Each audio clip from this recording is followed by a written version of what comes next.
there's now good evidence that fructose is a mitochondrial toxin.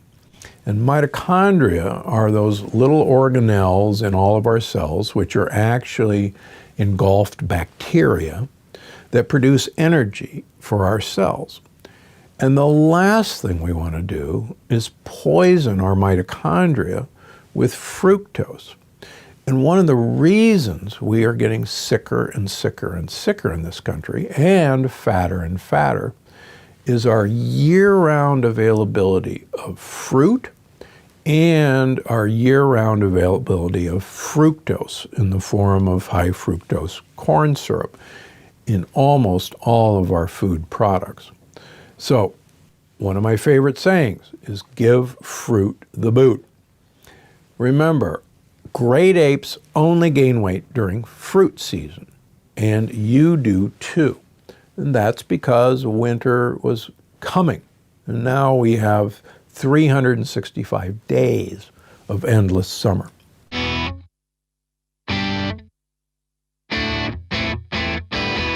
Hang on. So I can eat fat and still lose weight? Absolutely. You should be eating fat at every meal. More specifically, you should be eating olive oil, MCT oil, or avocado oil at every meal. And no, eating fat won't make you fat. As a matter of fact, there's evidence that healthy fats found in olive oil could actually support weight loss. So go ahead, drizzle that oil onto your salad, eat that avocado. If you're sticking to foods that are approved on the Plant Paradox plan, you'll be fine. How did you go from a 300-pound college student to the world's most famous biohacker? After my second knee surgery before I was 23, I said, never again. I'm going to lose this weight, even if it kills me. I worked out an hour and a half a day, 6 days a week, went on a low-fat, low-calorie diet. And at the end of that time, I could max out all the machines in the gym, and I still weighed 300 pounds. And I thought, it's because I'm eating too much lettuce. You know, it must be that.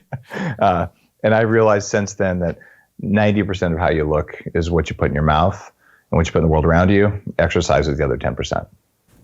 I think that's a really good point. And you and I obviously agree on a lot of things, and that's certainly one of them, that exercise absolutely has a place, but I think we put far too much emphasis on that part and not enough emphasis on what goes in our mouth, what goes on us, and what goes in the mouths of things we might be eating.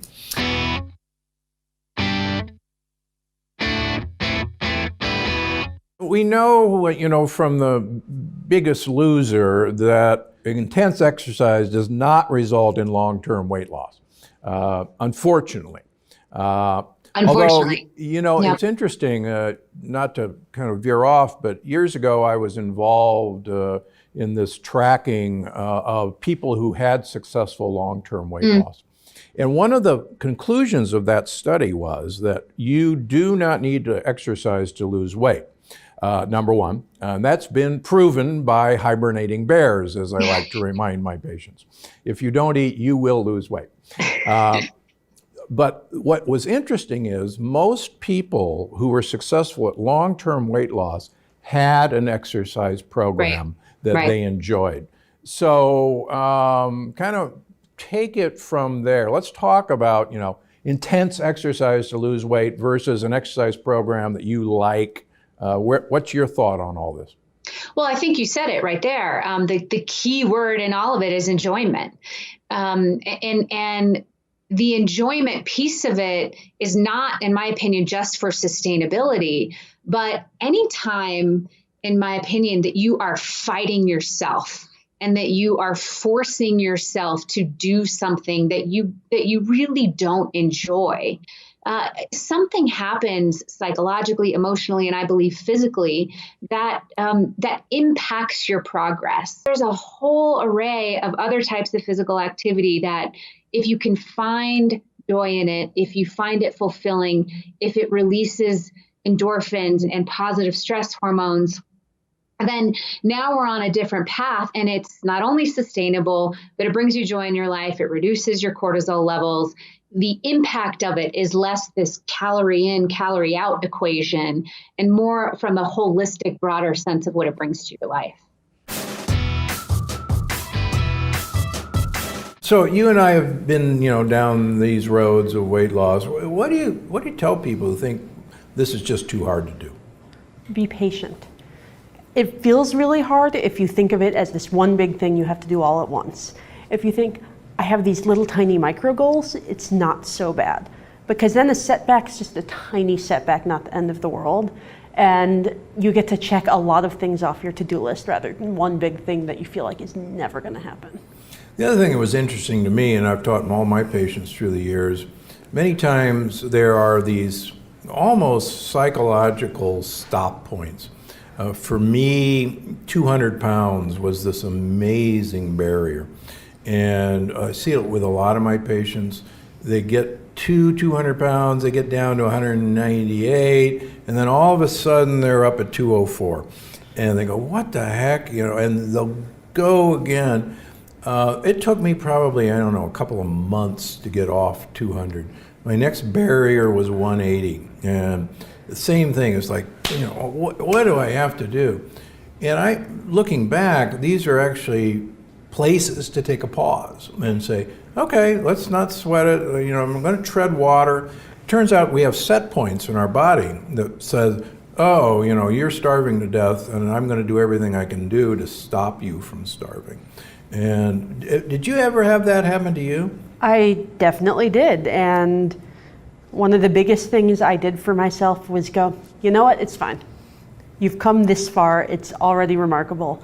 Give it a minute. I actually would let myself eat a little more. And sometimes I found that just upping the calories I took in a day would re-jumpstart it. It was like me giving my body permission to keep going.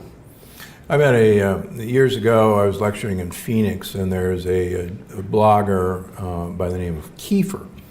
And Kiefer was really one of the original ketogenic dieters. And I've told this story before. He introduced himself to me and told me his story. He was almost constantly in ketosis and a big exercise fanatic. And one night, apparently, as he tells it, he just couldn't take it any longer. And he ate a dozen donuts and several pieces of cake. And he went to bed. He says, oh my gosh, am I going to pay for this? Well, the next morning he woke up and he was actually 3 pounds lighter. And he said, what the heck? And what had happened was that he was actually insulin resistant, being in ketosis for so long. And this blast of carbs actually got fat to burn better than he did. So he actually cycles. So yeah, I think a lot of times just changing it up for a few days will make a big difference. But the important thing that you and I both know is don't sweat it. Don't sweat it, be patient. Yeah. And celebrate little victories, because it's hard. Yeah, and it was like, I said in my first book, weight off fast will never last. Weight off slow, you're good to go.